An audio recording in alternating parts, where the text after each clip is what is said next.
Yélé, salut à tous et à toutes. Un célèbre philosophe allemand, Friedrich Nietzsche. C'est pas un nom qui est facile à prononcer. Alors ce philosophe disait, tout ce qui ne tue pas rend plus fort. Autrement dit, tout ce qui ne nous tue pas nous rend plus fort. C'est dans la difficulté qu'on se développe, c'est dans la difficulté qu'on arrive à être créatif, c'est dans la difficulté qu'on arrive à entrer au fond de soi-même pour trouver les solutions à nos problèmes. En ce moment, c'est une lutte contre la vie chère chez nous et les choses ne se passent pas toujours très bien. Rodrigue a été arrêté. Rodrigue, c'est le leader du mouvement Airprac. Il a été arrêté, bon, il a été libéré, enfin bon, après. Il y a eu l'arrestation de Gladys, une collaboratrice du mouvement, hein, une des têtes pensantes, je dirais, a été arrêtée également. Ensuite, bon, enfin, il y a eu beaucoup de choses qui n'étaient peut-être pas prévues au programme. Mais il fallait s'attendre à tout cela. Moi, à partir du moment où j'avais entendu le ministre de l'Intérieur, M. Retailleau, dire que bon, Rodrigue Petitot, c'est un ancien délinquant, il a fait de la prison, etc., etc., etc. J'ai tout de suite compris qu'il n'allait pas faire de cadeau au mouvement Airprac. Vous savez, juger quelqu'un, juger le passé de quelqu'un, cela ne m'a jamais intéressé. Moi, ce qui m'intéresse, ce sont les actions de l'être humain au moment où il doit faire face à ses difficultés après avoir payé sa dette à la société. Rodrigue Petitot s'est engagé dans un combat pour défendre les ultramarins, puisque là on parle de la Martinique, on parle de la vie chère en la Martinique ou en Guadeloupe, mais en fait c'est un problème qui a essaimé un peu partout dans les Outre-mer. Hein. Donc Rodrigue Petitot a payé sa dette à la société, quel que soit ce qu'il a pu faire dans sa jeunesse, moi ça ne m'intéresse pas. Moi ça ne m'intéresse pas, il n'y a pas beaucoup de grands leaders qui n'ait pas eu des soucis avec la justice à un moment donné. Nelson Mandela, qu'on considère comme une sorte d'icône mondiale du combat pour la libération des Noirs, d'abord en Afrique du Sud, mais ensuite c'est devenu un combat planétaire. Eh bien, Nelson Mandela est resté 27 ans en prison. On l'a d'abord considéré comme un terroriste, enfin bon, tout ça. De Gaulle, que les Français considèrent comme un héros, n'a pas toujours été un héros. De Gaulle a été condamné par Pétain, condamné à mort par Pétain, pratiquement pour les mêmes faits que Nelson Mandela, pour terrorisme. Donc, si on doit chercher des leaders propres, parfaits, je ne pense pas qu'on en trouvera. Ce qui est important, c'est que les gens reconnaissent leurs erreurs et changent de vie. Moi, je pense que c'est ce qui s'est passé avec Rodrigue Petitot. Bon, il a changé de vie. Et puis, il assume son passé. Moi, je l'ai entendu parler de ce qu'il a fait. Bon, il assume. Il va pas dire oui, c'est pas vrai ce qu'on dit. Non, il dit que voilà, ma vie, ça a été ça à un moment donné de ma vie. Et maintenant, ma vie, c'est ce que je fais maintenant. Alors, une fois qu'on a dit ça, moi, ça m'intéresse pas ce qu'il a fait. Bon, moi, quand j'ai entendu le ministre de l'Intérieur dire que, ouais, le type, c'est un délinquant, j'ai pensé tout de suite qu'il allait pas faire cadeau il n'allait pas faire de cadeau à ce mouvement. Vous savez, il n'y a pas, je le disais tout à l'heure, il n'y a pas de combat facile. Il n'y a pas de combat facile et chaque combat, eh bien, demande beaucoup de sacrifices. Beaucoup, beaucoup, beaucoup de sacrifices. Alors, quelques personnes avec qui j'ai discuté ces derniers jours ont eu tendance à se décourager parce que Rodrigue s'est retrouvé en garde à vue. Enfin bon, il y a eu tout ça. Les gens ont eu tendance à se décourager. Je vois autour de moi quelques personnes qui... Mais vous savez, nous n'avons pas choisi, en tout cas le RPAC n'a pas choisi le combat le plus facile. Moi, je suis pour la lutte. Je suis pour la lutte contre la vie chère. Qui peut être contre ça? Qui peut être contre une telle lutte, un tel combat? Moi-même, j'en paie le prix aussi. Je paie les conséquences de cette vie chère. J'achète des choses très chères, des choses qui... Ça me dérange beaucoup, mais bon, on n'a pas le choix. Alors, l'aéroport n'a pas choisi une voie facile. Hein. Donc, moi, ça a été... Bon, à partir du moment où on descend dans la rue, moi, depuis 2009, j'ai compris une chose. C'est que pour mettre fin à une manifestation populaire, l'État va prendre des engagements, l'État va faire des promesses, mais ensuite rien ne sera respecté. Ça, c'est en 2009, avec le LKP. Ça a été un grand mouvement, un peu comme le RPAC aujourd'hui. Ça a été un très très grand mouvement. Moi, tout le monde pensait qu'on allait finalement, moi j'ai même pensé qu'on allait accéder à une forme d'autonomie de la Guadeloupe. J'ai pensé cela. Hein. Après, bon, on a compris que les gens qui ont signé, les collectivités, l'État, enfin tous les gens qui ont signé certains documents pour mettre fin à ce mouvement-là, eh ben, ces gens-là n'ont rien respecté. Et vous savez, les manifestations de ce type-là sont cycliques. Tous les 10 ou 15 ans, vous verrez qu'on va redescendre dans la rue parce que la vie augmente, la vie. Enfin, le coût de la vie augmente. Alors, il faudrait peut-être changer de méthode de lutte. Bon, je ne dis pas qu'il faudrait que le RPAC arrête ce combat-là. Il faut des gens qui descendent dans la rue. Il faut qu'il y ait des gens.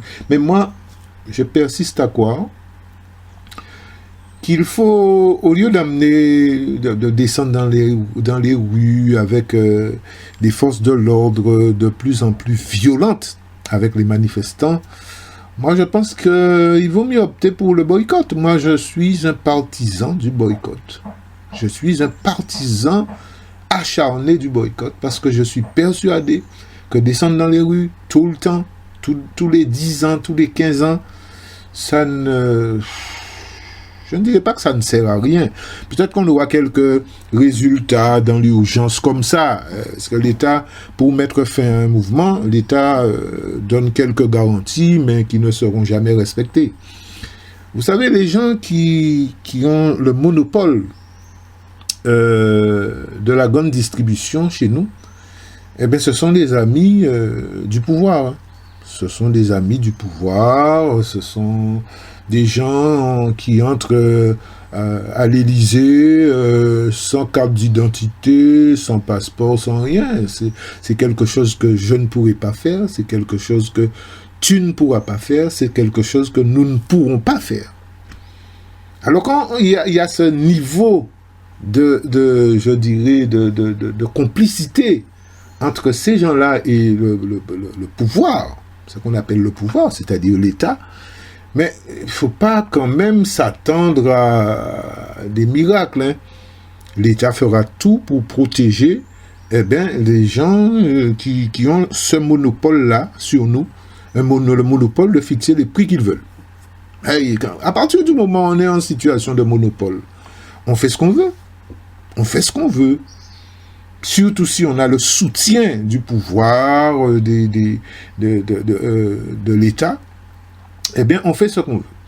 Alors, bon, moi, quand je dis cela, les gens me disent, mais tu es contre le mouvement? Je dis, non, je ne suis pas contre le mouvement. Je pense que maintenant, ce genre de mouvement, je n'y crois plus tellement. Ils vont pourrir la vie de Rodrigue, ils vont pourrir la vie de ce mouvement-là. Et vous vous rendez compte, le leader d'un mouvement contre la vie chère se retrouve arrêté et mis en garde à vue. Et avec des affaires, des trucs comme ça. Bon, quelques jours après, sa collaboratrice, une de ses collaboratrices, se retrouve dans la même situation, en état d'arrestation. Vous savez,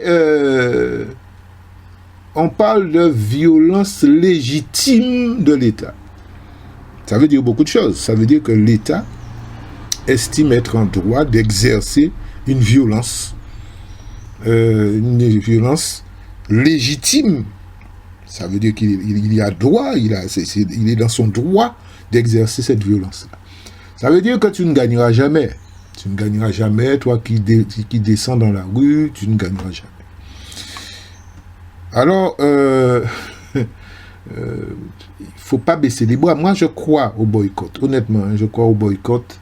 Je pense qu'à partir du moment où le monsieur, ou ces gens-là qui sont dans la grande distribution, ils ne vendent plus rien, eh bien, ils seront obligés de changer de méthode, ils seront obligés de s'aligner sur la volonté du peuple.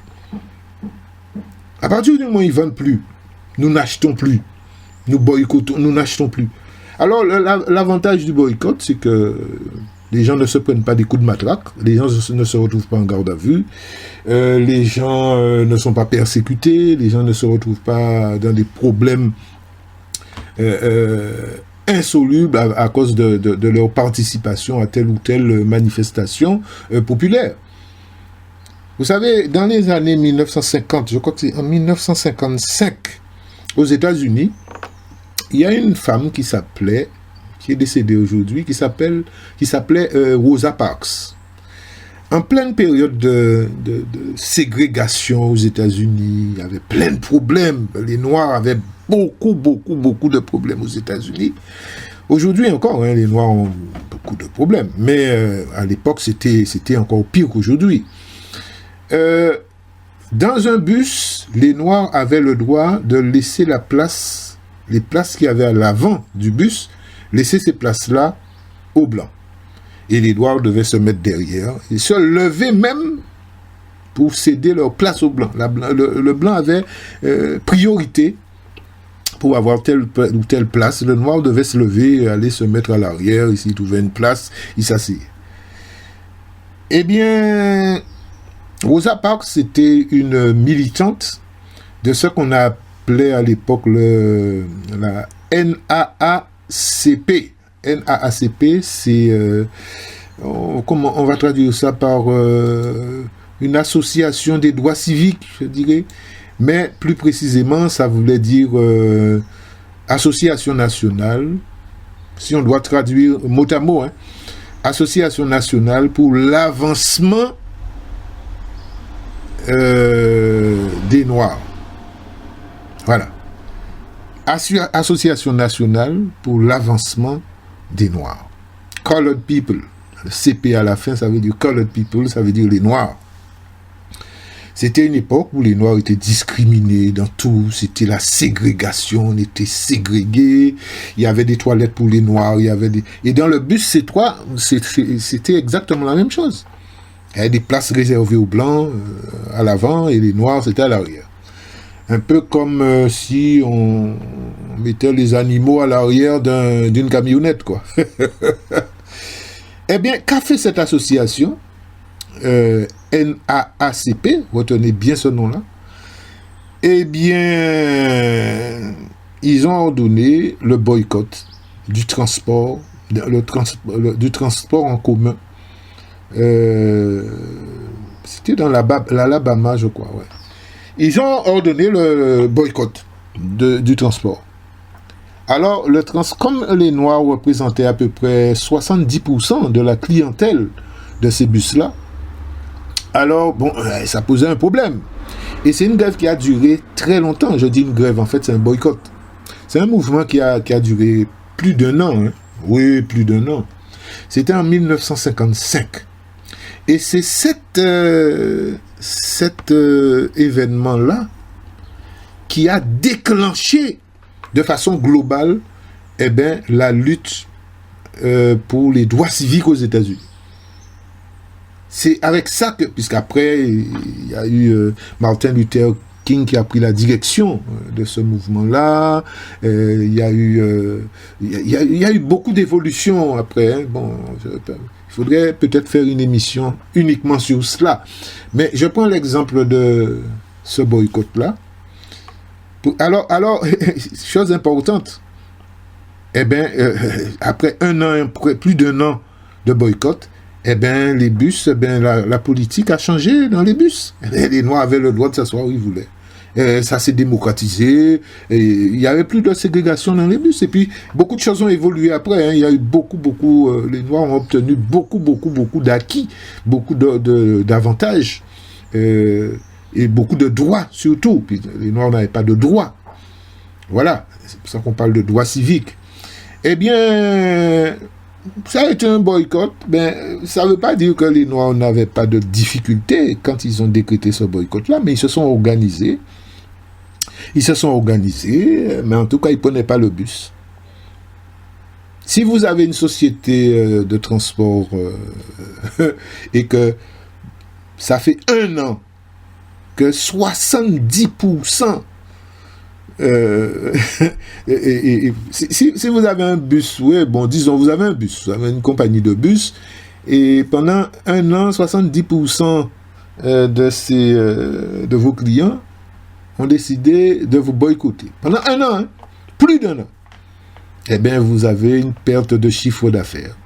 Vous savez, c'est l'économie. Hein. À partir du moment où on commence à toucher à l'économie, au porte-monnaie, eh bien là, ça commence à faire mal.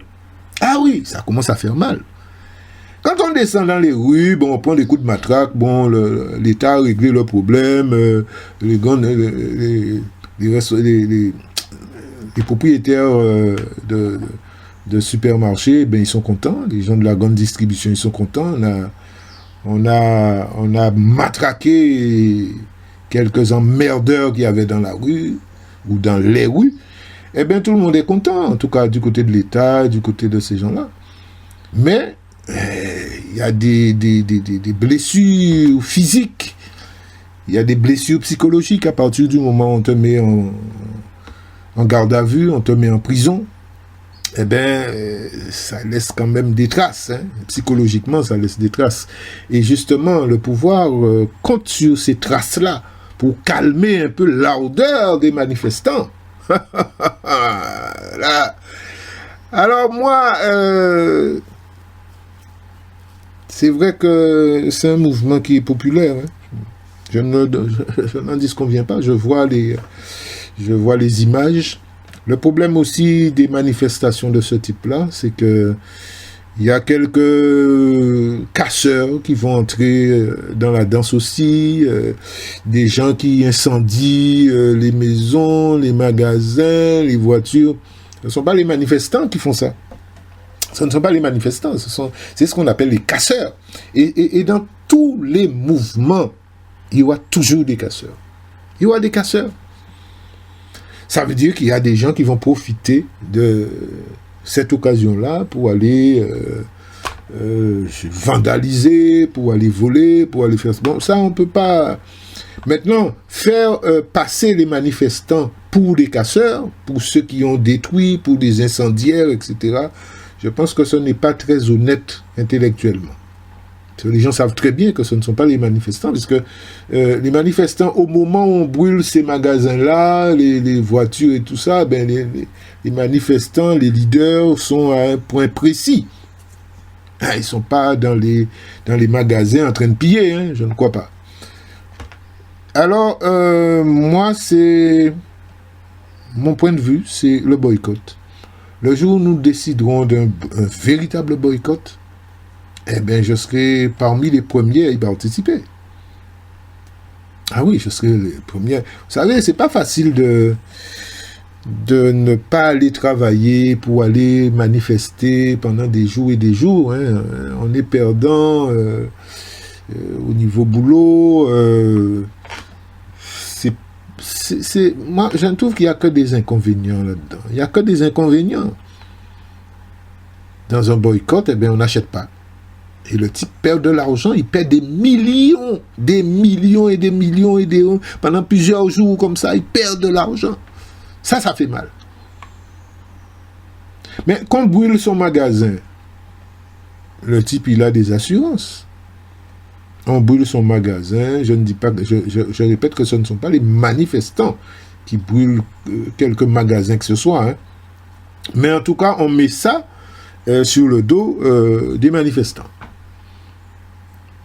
Alors, des magasins sont brûlés, mais les assurances, ces gens-là ont de très grosses assurances qui leur permettent de remplacer le magasin qui a été brûlé, et quelquefois même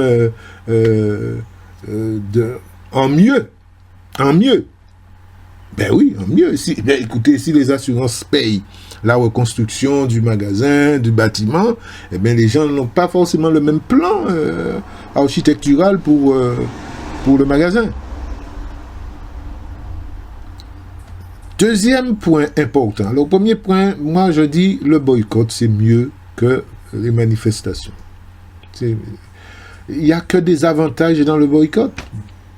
C'est pacifique. Et le type perd de l'argent, tous les jours. Deuxième chose, c'est que on se bat pour que le gars baisse ses prix. Je vous rappelle qu'en 2009, c'était la première revendication, c'était ça. Hein. Il y avait d'autres revendications après. Mais c'était la vie chère aussi. C'était aussi la vie chère. On se bat pour que le gars baisse ses prix.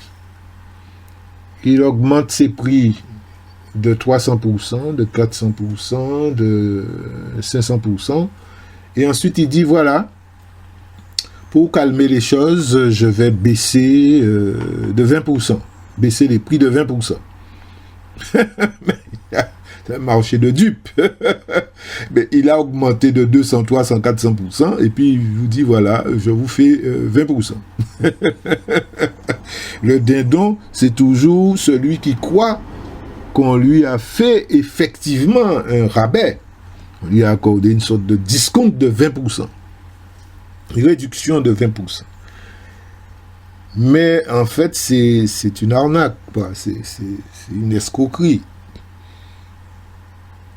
Le type peut se permettre ça, comme je le disais tout à l'heure, parce qu'il sait qu'il maîtrise tout, de A à Z dans la grande distribution.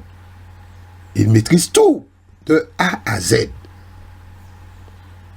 Il n'a pratiquement pas de concurrent. Alors, quelquefois, je vois les gens qui me disent... Enfin, quand je discute avec des amis comme ça, hein, ils me disent, moi, je ne vais pas acheter... je ne vais pas à Carrefour, là. Je ne vais pas au Carrefour qui est à tel ou tel endroit. Je préfère aller au Leader Price du coin. Écoutez bien, hein. Le type vous dit, je ne vais pas au Carrefour du coin, mais je vais au Leader Price du coin. Le problème, c'est que Carrefour et Leader Price appartiennent au même propriétaire. C'est toujours le même groupe GBH. C'est le groupe Bernard Ayotte. Hein. Vous n'allez pas au Carrefour, vous n'allez pas, soi-disant, apporter votre argent à M. Ayotte Carrefour, mais vous allez au Leader Price. Mais Leader Price, c'est Ayotte. Non, ça, j'en rigole parce que, vous savez, quand on s'informe, on commet moins d'erreurs. Vous savez, quand Leader Price est arrivé, puisque M. Ayotte, c'est un monsieur, on peut lui coller toutes sortes de défauts sur le dos. On peut dire qu'il est un descendant d'esclavagistes. Enfin, on peut dire tout ce qu'on veut. Mais c'est un monsieur qui est habile, qui est très intelligent.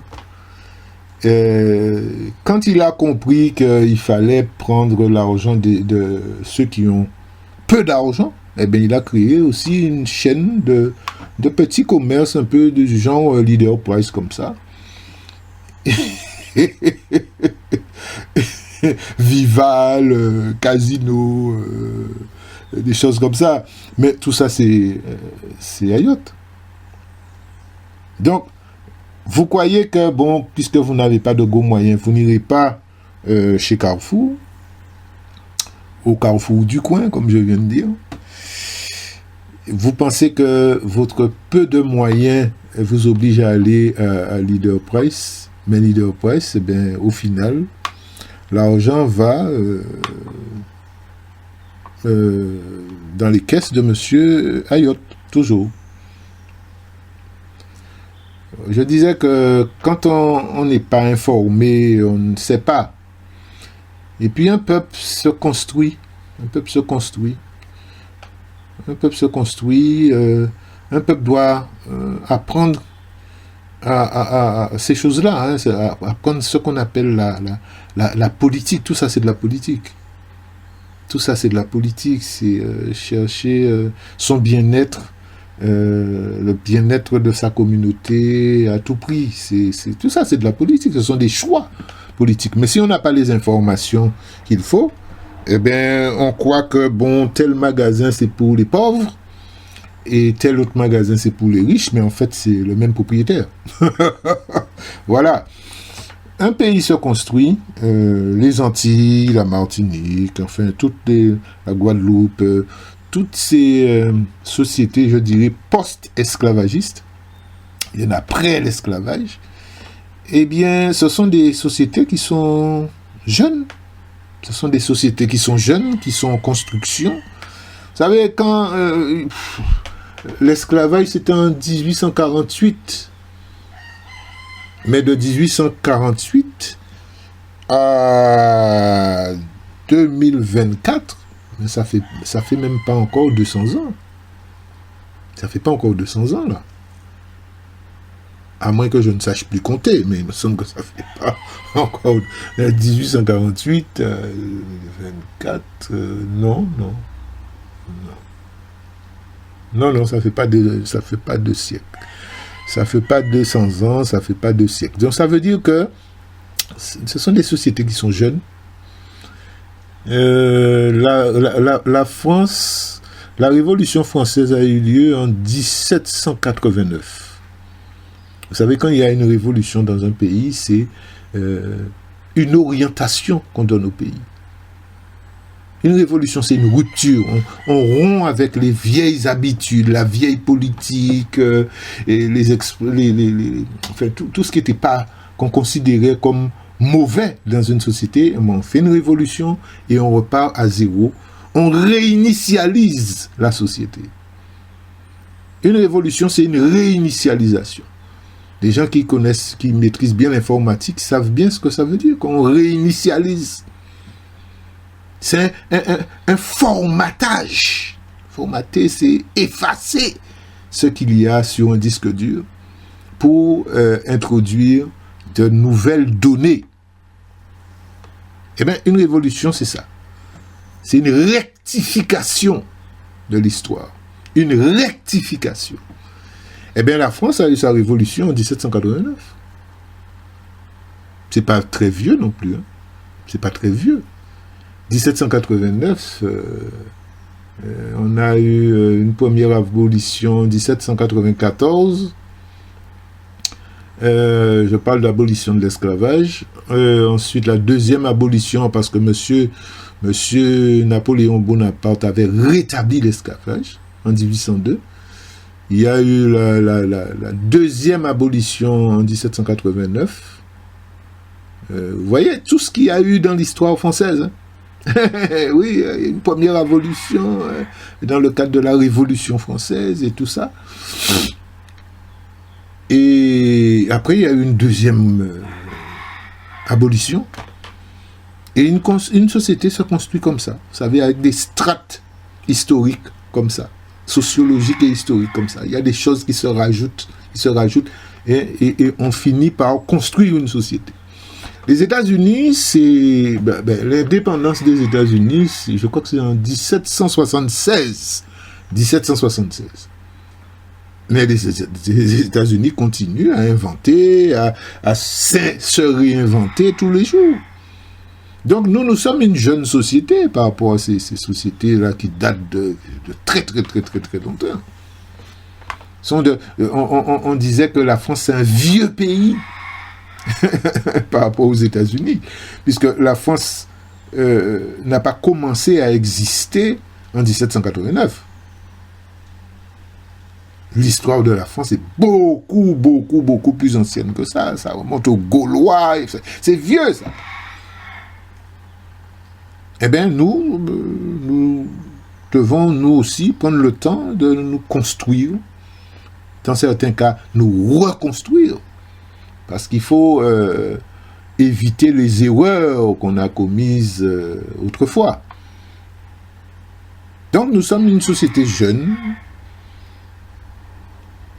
Quelquefois, nous sommes très durs avec nous-mêmes. C'est vrai. On dit, on n'est pas solidaire, on n'est pas... Mais pour être solidaire, il faut vivre des choses comme ce que nous vivons avec le problème de la vie chère. C'est ça qui soude un pays. C'est ça qui va souder un peuple. On est obligé de s'entendre, de trouver des moyens de s'entendre, de s'organiser pour pouvoir faire face à toutes ces problématiques-là. Et une fois qu'on est organisé, on peut envisager de créer des moyens de production qui nous appartiennent. Des moyens de production, de distribution. Vous vous rendez compte, si nous avions... Tout ça nous arrive, c'est parce que nous n'avons pas nos moyens de production propres. Je vous dis que vous n'allez pas acheter dans un commerce A. Vous dites, je vais à un commerce B.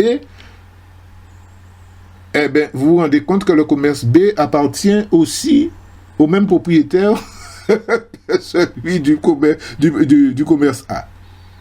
Vous dites, bon, eh bien, je vais au commerce C, puisque A et B, c'est le même propriétaire. Eh bien, je vais aussi... Et vous vous rendez compte que le C, c'est aussi le même propriétaire, puisque disons que c'est une situation de monopole, c'est ça. Monopole, ça veut dire que vous êtes tout seul sur le marché. Vous êtes tout seul sur le marché, vous faites ce que vous voulez.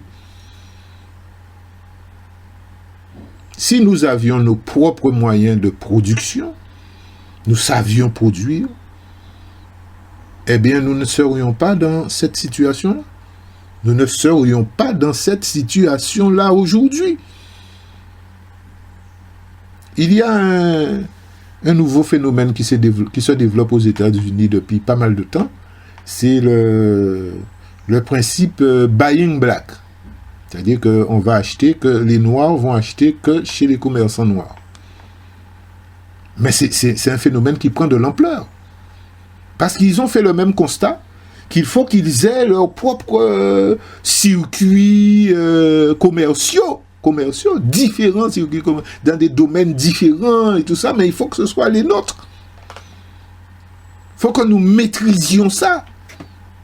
Alors pour les gens qui disent que oui, nous on n'a rien à voir avec les Noirs africains, on n'a rien à voir avec les Noirs américains, on n'a rien à voir... Vous verrez que quel que soit le pays où vous irez, les Noirs ont le même problème ou les mêmes problèmes.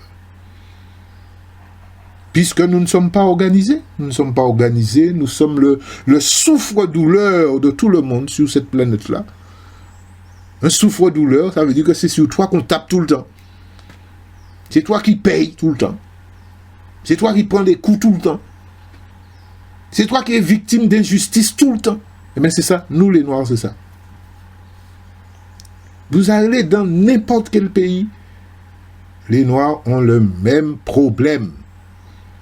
C'est pour ça que ça me peine beaucoup quand j'entends les gens dire « Ah non, nous sommes des Antillais. » Non, vous verrez qu'on a les mêmes problèmes partout.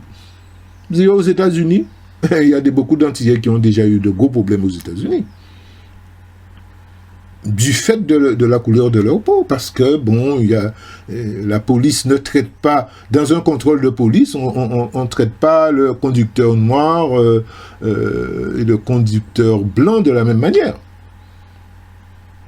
Eh bien, c'est comme ça.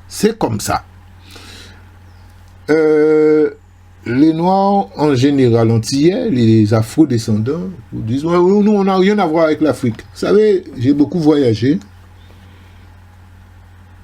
Quand vous voyagez dans le monde, vous vous rendez compte qu'on ne vous connaît pas en tant qu'Antillais. On ne sait même pas où se trouve la Guadeloupe, on ne sait même pas où se trouve la Martinique. On vous met d'office dans la catégorie des Africains. Vous êtes un Africain, vous allez en Thaïlande, où vous voulez. Quand vous dites oui, je suis de la Guadeloupe, les gens vous disent ah bon, c'est en Afrique alors. Mais c'est comme ça. Donc on n'a pas d'autre choix que de s'organiser de façon communautaire.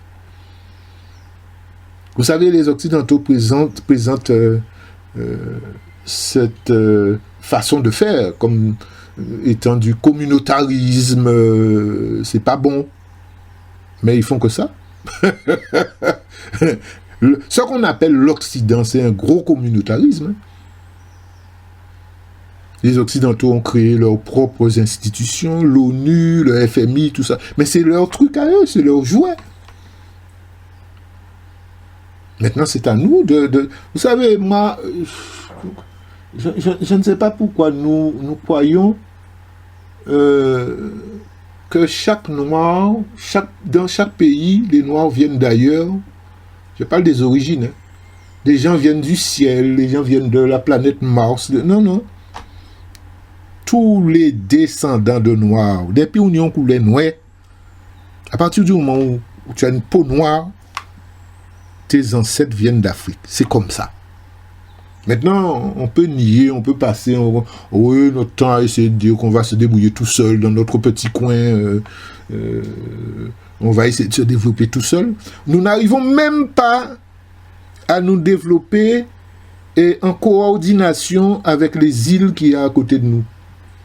Pourtant, nous avons la même histoire. Hein. Ce sont des pays qui ont connu l'esclavage, etc. On connaît la Barbade, Trinidad, Sainte-Lucie. Tous ces pays-là, nous n'arrivons même pas à former une communauté. Alors, il y a ce qu'on appelle l'Association des États de la Caraïbe. C'est une association d'États. Vous entendez bien, hein? Des États de la Caraïbe. Mais nous ne sommes pas des États. La Martinique et la Guadeloupe, bon, on nous tolère un peu dans ces institutions-là, mais nous ne sommes pas des États. C'est-à-dire que si y a une décision à prendre dans le cadre de cette association-là, nous sommes là plus ou moins nous avons une sorte de statut un peu bâtard, parce que nous ne sommes pas des États. Alors, quand il y a une décision à prendre, ben, c'est un ministère, c'est le ministère des Affaires étrangères ou des choses comme ça de la France qui vient gérer le problème. C'est comme si vous avez un enfant, vous avez inscrit un enfant, maintenant, bon, ça n'existe plus les colonies de vacances, mais avant, bon, on appelait ça les colonies de vacances, maintenant ça s'appelle, je ne sais plus comment ça s'appelle.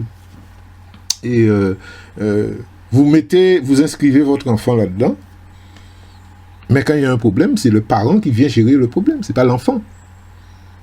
Mais nous nous trouvons exactement dans la même situation. Nous nous trouvons dans la même situation. Nous sommes considérés comme des mineurs dans le cadre de cette grande association des États de la Caraïbe. Et nous ne sommes même pas fichus de prendre une décision qui nous concerne. Alors, j'ai eu l'agréable surprise de découvrir que, en tout cas d'apprendre, qu'on avait découvert qu'il y avait du gaz naturel, je crois que c'est du côté de Trinité en Martinique, hein, c'est Martinique. Mais c'est quelque chose de prodigieux.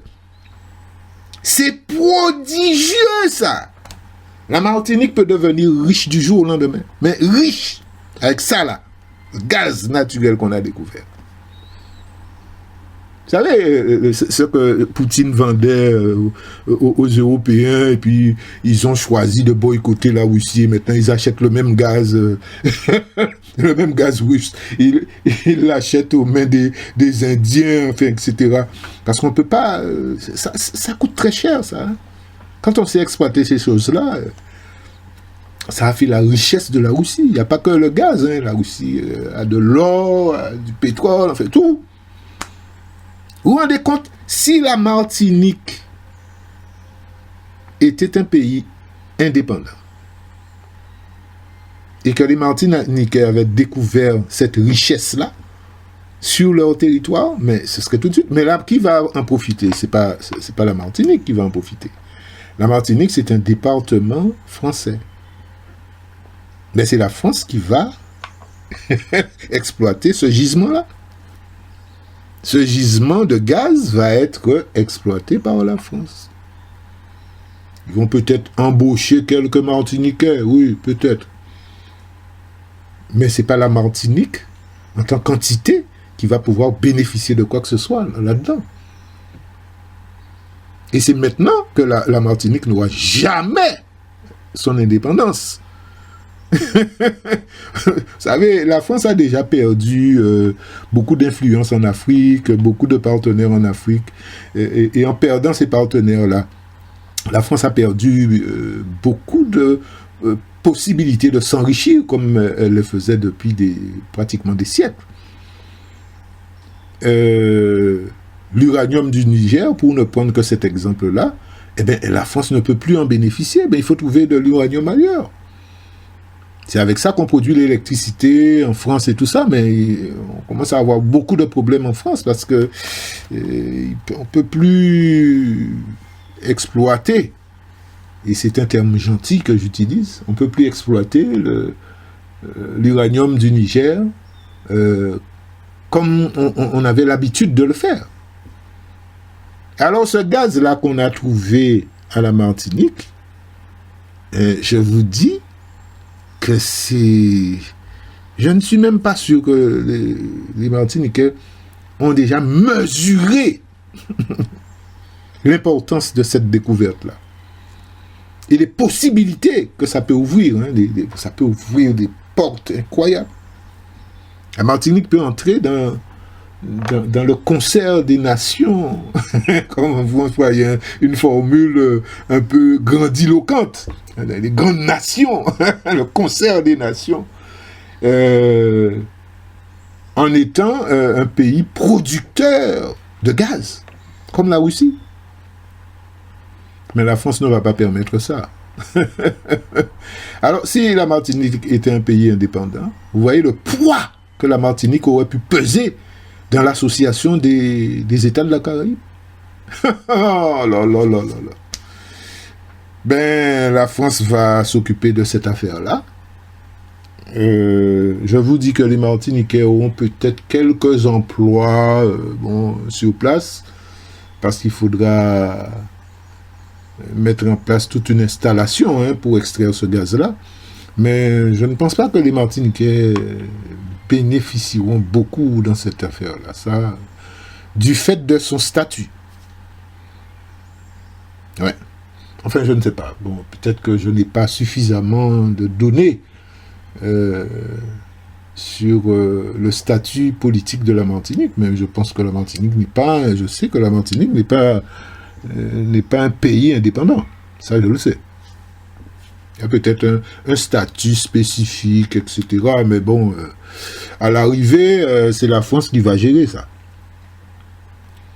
Alors, tout ça pour dire que, en fait, tant que nous n'aurons pas nos propres moyens de produire, de créer nos propres outils de production, nos propres unités de production, pour pouvoir, justement, puisque avoir des unités de production, ça veut dire que vous avez la main sur votre politique locale. Ça veut dire qu'il faudra forcément un jour changer de statut, forcément. Je sais que les Antillais ont peur du statut d'indépendance et tout ça, mais à un moment donné, tôt ou tard, nous l'aurons, parce que je pense que la France, vu les difficultés dans lesquelles se trouve la France en ce moment, je ne suis pas sûr que la France ait tout le temps les moyens d'entretenir les Outre-mer, je ne crois pas. À un moment, forcément... et puis, il y a l'ONU qui réclame la décolonisation de tous ces pays-là. La Nouvelle-Calédonie. C'est inscrit dans l'agenda de l'ONU, mais ça ne s'est pas encore fait. Donc ça veut dire que tôt ou tard, ça se fera, puisque l'ONU reconnaît que c'est une situation anormale. Une ancienne colonie ne peut pas être déguisée en département et les mêmes problèmes continuent. Est-ce que vous savez que nous n'avons même pas le droit de faire des échanges commerciaux avec les îles de la Caraïbe? Nous aurions pu acheter notre pétrole par-ci, par-là, tout près de chez nous. Non, nous n'avons pas le droit. Non, nous n'avons pas le droit. Vous savez, j'aime beaucoup la République dominicaine. J'aime beaucoup ce pays-là. Et quand je vais dans ce pays-là, je vois les produits américains, les produits de telle île, de produits. Comme c'est un pays indépendant, eh bien, ils peuvent s'approvisionner là où ils veulent. Vous voyez? Ils s'approvisionnent. J'ai vu beaucoup de produits américains, des produits pas chers du tout, pas chers du tout. J'ai vu des prix à ce domaine. Je me suis dit, mais c'est pas possible. Eh bien, notre statut actuel ne nous permet pas de dire que nous allons nous approvisionner aux États-Unis, au Venezuela, pour le pétrole, par exemple. On avait des possibilités d'acheter du pétrole vénézuélien pour presque rien. Mais nous avons un statut qui nous l'interdit, nous ne pouvons pas le faire. C'est la France qui décide, voilà, c'est ça. Alors, bon, il faudrait peut-être... bon, là, j'ai commencé à parler de la lutte contre la vie chère. Et je suis arrivé à ce point-là maintenant, où je vous dis qu'il nous faut, à un moment donné, franchir le pas. Ça ne peut pas continuer comme ça. Ça ne peut pas continuer comme ça. Ou alors, il faudrait que quelques Guadeloupéens qui ont des sous, je connais des Guadeloupéens qui ont beaucoup d'argent, il ne faut pas croire, hein, ou des Martiniquais qui ont beaucoup d'argent, des Martiniquais afro-descendants et des Guadeloupéens afro-descendants, il faudrait qu'ils se mettent ensemble pour créer des entités. Voilà, il faudrait qu'on arrive à créer des choses. Quand je vais à Paris, je me dis, mais les Africains, vous savez, les Africains sont en train de se développer à une vitesse incroyable. Vous allez au Ghana, vous allez au Nigeria, vous avez... mais on ne vous montre sur les médias français que les pays où ça ne va pas, en Afrique. Mais en Europe, il y a beaucoup de pays où ça ne va pas. Hein. Il y a beaucoup de pays très pauvres en Europe. Hein. La Roumanie, tous ces pays, ce sont des pays très pauvres. Très, très pauvres. Mais on n'en parle pas. On vous dit, oui, ça fait partie de l'Union européenne. Vous savez, il y a toute une construction autour de ça, mais il y a des pays très pauvres. La Roumanie, c'est le pays des gitans, là, vous savez. Mais on vous présente ces pays-là comme des pays qui sont très... Il y a peut-être une apparence de richesse parce que l'Europe envoie, je veux dire, pas mal d'aide à ces pays-là, parce qu'ils font partie d'un bloc, mais ce ne sont pas des pays qui... Si c'était des pays qui produisaient du pétrole ou des choses de ça se saurait. Regardez la Nouvelle-Calédonie. La Nouvelle-Calédonie, eh ben c'est le nickel. Il y a une production de nickel en Nouvelle-Calédonie. C'est époustouflant. Mais c'est pour ça que la France ne lâchera jamais la Nouvelle-Calédonie. Je vous disais que quand je vais en France, je vois des Africains, de plus en plus des Africains sont en train d'occuper l'espace en France. Nous, même les salons de coiffure que nous avions dans les années 70-80, ben, nous n'y sommes plus. Hein. Il y a peut-être quelques rares Antillais qui ont encore des salons de coiffure à Paris, mais ce sont des Africains ou ce sont des Chinois. Est-ce que vous savez que notre beau kit, notre beau kit, ça nous croit qu'il est dans le kit en nous là, maintenant, de plus en plus, qui c'est qui prend ça en main, ce sont des Pakistanais, des gens comme ça à Paris. Ce sont des gens comme ça qui fabriquent et qui vendent le bouquet à Paris. Hein. Et ils le font très bien, hein. Attention. Hein. Ils le font très très bien. Alors, si nous ne sommes pas vigilants, nous allons tout perdre. Tout perdre. Tout perdre. Parce que nous n'avons pas ce sentiment patriotique-là qui veut que, bon, c'est nous d'abord. Nous d'abord. Et les autres ensuite. Alors chez nous, c'est les autres ensuite, les autres tout de suite, et nous après. nous n'avons pratiquement rien. Nous avons pratiquement tout détruit. J'expliquais à un frère guadeloupéen dernièrement, j'ai souvent des discussions comme ça parce que j'ai créé une sorte de réseau d'amis comme ça où on s'échange des informations, des tuyaux. Ça s'appelle Coup de main pour river. KPR, Coup de main pour river. Sur mon Facebook, j'ai créé une page pour ça. Je n'ai pas encore commencé à l'alimenter comme il faut. Mais j'ai mon réseau, parce que tout fonctionne. Ce sont les réseaux qui nous permettent de nous développer. Nous n'avons pas une culture du réseau. Vous savez, les Juifs, c'est une culture du réseau. Ce qui rend les Juifs très puissants, c'est parce que ce sont des réseaux, des lobbies, ce sont des gens très organisés. Aux États-Unis, il y a un lobby juif qui s'appelle l'AIPAC. Mais attention, c'est pratiquement un État dans l'État. C'est des gens très puissants. Tant mieux, tant mieux. Je ne suis pas contre ça. Nous sommes des enfants dans ces domaines-là. Nous ne savons pas nous organiser en réseau. Nous sommes dans un conflit Guadeloupe-Martinique. Les Martiniquais ne veulent pas voir les Guadeloupéens. Les Guadeloupéens ne veulent pas voir. Je ne suis pas africain. Tout ça, c'est de l'enfantillage, ça. Le juif des États-Unis, le juif d'Israël, le juif en Russie, c'est les mêmes. Ils sont coordonnés, ils sont connectés. Nous sommes des enfants. De Gaulle avait dit ça dans les années 60. Il avait dit les Antillais, ce sont des enfants. Ça avait choqué beaucoup de gens, mais nous sommes des enfants. La question de la géopolitique, géoéconomie, ces choses-là, nous ne savons pas maîtriser ça. Nous avons tout perdu en France. Alors je disais un ami, il me disait qu'il était allé en Polynésie et quand il est arrivé en Tahiti, je crois, il a vu que ces gens-là s'habillaient d'une certaine façon. Ils avaient des chemises avec des cocotiers, des colliers de perles et tout ça. Et il me dit, et nous n'avons rien.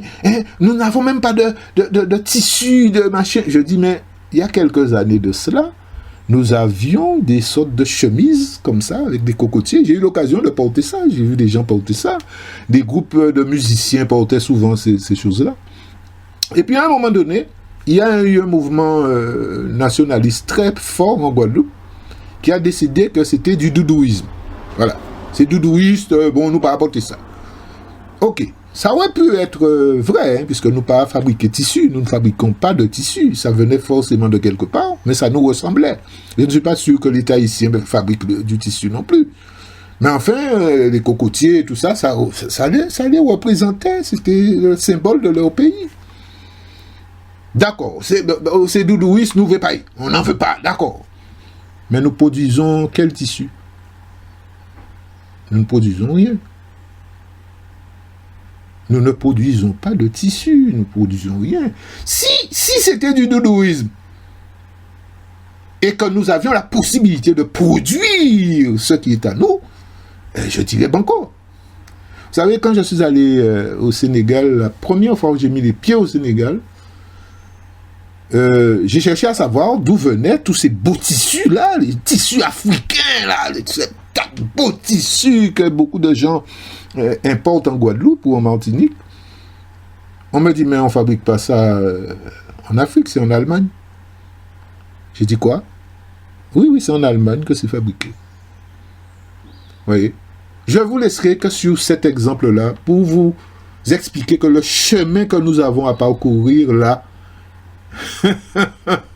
si nous ne prenons pas conscience qu'il nous faut créer ce qui est à nous, eh bien nous serons tout le temps dans des combats pour que le grand distributeur baisse ses prix, des trucs, parce que nous n'avons rien qui nous appartienne en propre. Bon, eh bien je vais vous laisser sur cette réflexion-là. Mais bon, je crois on peut le faire, hein. Nous sommes des gens extrêmement brillants. Moi, je vois qu'en Afrique, les choses se développent à une vitesse grand V. Je vous ai dit que j'ai vu un jeune fabriquer une voiture sous ma fenêtre une fois au Sénégal.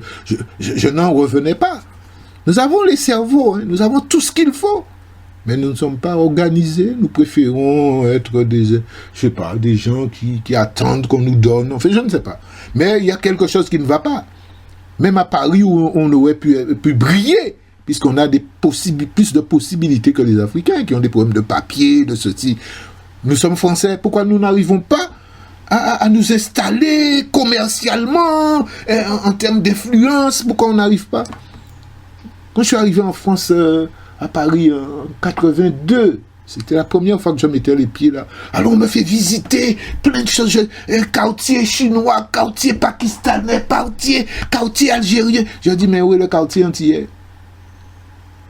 Là, il y a eu un problème. Oui, mais il y a un tel qui a un restaurant en banlieue. Je dis, oui, mais c'est pas ça qui m'intéresse. Où est le quartier? Notre Chinatown à nous, il est où? Mais il n'y en avait pas.